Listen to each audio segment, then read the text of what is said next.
I'm from Norcross, Georgia. We come here once a year. Okay. This week is my husband and my birthday, so we always come here on vacation. So I'm just kind of pouring in on y'all's business since So I live in a railroad town. So this is an original.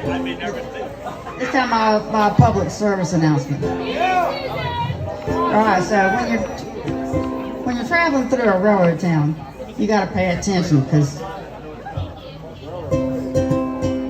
when traveling through a railroad town, please take a moment to look around. If there's cars in front of you, cars in back, you might get stuck on the track.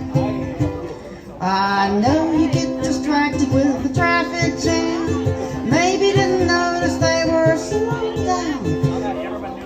Or maybe you were texting with a yakety yak, but don't get stuck on the track. When the train comes a-barreling through, it ain't gonna stop for you. So don't be the one playing train roulette.